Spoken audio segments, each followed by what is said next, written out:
Shalom, selamat pagi. Tuhan Yesus menyertai, memberkati dan menuntun dan menolong setiap kehidupan kita. Biar kiranya Dia selalu menghadapkan wajahnya kepada kita seperti perintah yang Tuhan berikan kepada Musa untuk memberkati orang Israel. Tuhan menghadapkan wajahnya dan menyinari orang Israel dengan segala kebaikan dan kemurahan Tuhan tentunya. Karena itu kita terus berjalan di dalam jalan-jalan Tuhan, dan biarlah kita tetap bertumbuh menjadi sempurna, utuh dan tidak kekurangan apapun ketika kita belajar untuk tekun, menganggap setiap pencobaan adalah sebuah kebahagiaan apabila kita jatuh ke dalam berbagai-bagai pencobaan. Kita harus tahu ujian terhadap iman kita itu merupakan cara untuk kita bisa berbuah, bertumbuh, sempurna dan utuh. Karena itu kita sudah belajar bahwa kita bisa berbuah banyak, kita menyadari ketika Dia adalah pokok anggur.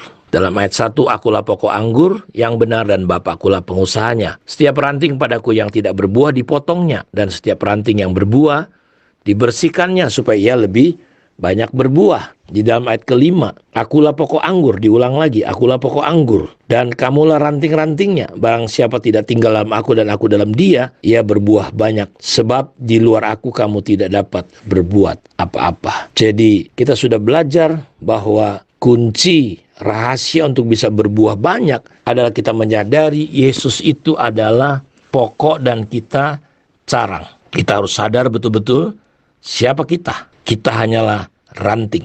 Kehidupan ranting bergantung kalau dia mau melekat, mau tinggal kepada pokok yang adalah sumber. Yesus adalah sumber, tempat yang paling pas benar untuk setiap segmen kehidupan kita. Karena itu, mari kita bangun sebuah kesadaran pengertian bahwa Dialah tempat satu-satunya, dasar yang akan menolong kehidupan kita. Yang kedua adalah untuk kita bisa berbuah banyak, kita perlu yang namanya bersedia dibersihkan.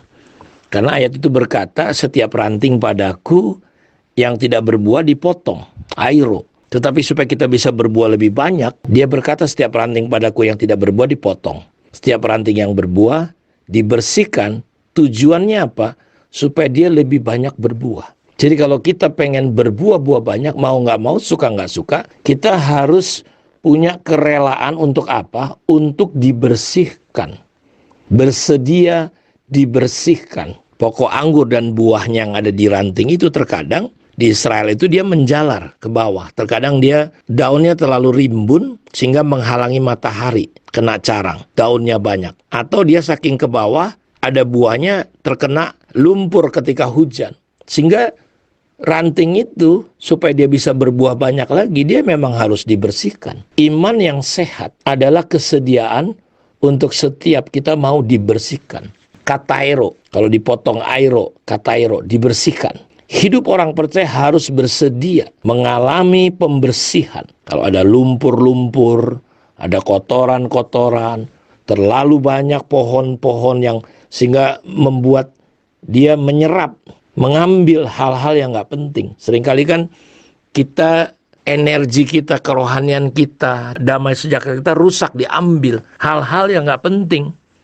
Hal-hal yang sama sekali sebenarnya nggak perlu, tapi terambil. Karena itu si pemilik perlu membersihkan, memotong, lift up, membangkitkan kembali. Jadi dalam hidup kita untuk kita berbuah banyak, tidak ada jalan lain. Tuhan harus bersihkan kita. Dengan cara bagaimana? Ranting itu kalau dibersihkan, ya kalau dia bisa bilang sakit, teriak sakit, ya sakit. Karena dipotong. Ada hal-hal yang harus dipotong. Ada hal-hal yang harus dikikis. Saya tidak tahu bagaimana dengan saudara semua. Hal-hal apa yang masih menonjol, yang menghalangi, justru membuat kita tidak bisa berbuah banyak karena energi kita kesedot oleh hal-hal yang sia-sia. Saya terkadang melihat orang heran. Dia berpikir dengan bekerja keras sampai dia ya sudahlah nanti bisa kok itu kalau menyembah Tuhan, doa, nanti datang hujan sedikit, dapat berkat sedikit. Kita udah melupakan apa yang kita kerjakan sebelumnya.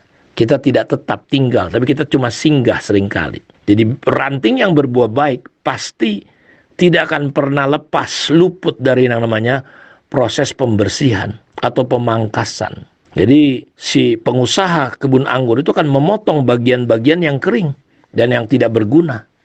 Bisa saja ada ulat, ada penyakit. Tanaman itu kan macam-macam, ada penyakit. Sehingga mengganggu pertumbuhan dan kesuburan daripada buah yang harusnya dihasilkan. Jadi ranting itu tidak cukup hanya menempel pada pokok. Tidak cukup hanya mengandalkan banyaknya pasukan makanan yang dapat diserap ranting itu. Tapi kita perlu dibersihkan hal-hal yang menghalangi. Sudah nempel, sudah terima masukan, tapi terhambat. Karena itu nggak usah heran ada banyak orang Kristen, rajin bergereja, bersekutu, dengar firman, berdoa, tapi hidupnya tidak menghasilkan buah. Ya. Kenapa itu terjadi? Jawabnya sederhana. Ada yang mengganggu. Untuk proses buah itu keluar ada yang ganggu. Terhalang entah penyakit, jamur, entah kurang sinar matahari. Jadi seperti tanaman itu harus dibersihkan. Demikianlah Tuhan harus membersihkan kita juga. Mungkin ada hewan-hewan pengganggu. Jadi ini sebuah proses yang saudara harus betul-betul diingatkan. Rantingnya itu tidak berbuah kalau tidak dibersihkan. Maka ranting itu bahaya, nanti bisa dibuang ke dalam api. Jadi Tuhan harus bersihkan. Katairo. Saudara boleh cek bagaimana kekristenan kita, perkataan-perkataan kita masih jadi berkat nggak? Pikiran kita banyak yang sia-sia nggak? Perasaan kita masih menyimpan dendam, sakit hati, kepahitan. Itu perlu dibersihkan. Lewat masalah-masalah yang terjadi, lewat konflik-konflik, lewat perbedaan-perbedaan. Di situ kita reaksinya gimana? Nah, ini penting sekali. Kiranya Tuhan Yesus memberkati kita. Mari kita tunduk kepala, kita berdoa. Bapa, terima kasih untuk kemurahan dan anugerah-Mu Tuhan. Kami sudah dengar saat teduh ini. Biarlah kami menjadi ranting yang terus dibersihkan supaya kami berbuah banyak. Dan ketika proses itu terjadi, kami boleh menikmati. Kami boleh bersyukur, kami boleh berterima kasih. Kami bisa melihat itu ujian untuk kami bisa berbuah banyak. Diberkatilah anak-anak-Mu. Apapun yang jadi pergumulan, kerinduan mereka, Tuhan campur tangan dalam hidup mereka. Terima kasih. Dalam nama Tuhan Yesus kami berdoa. Amin. Kiranya Tuhan memberkati kita semua. Shalom.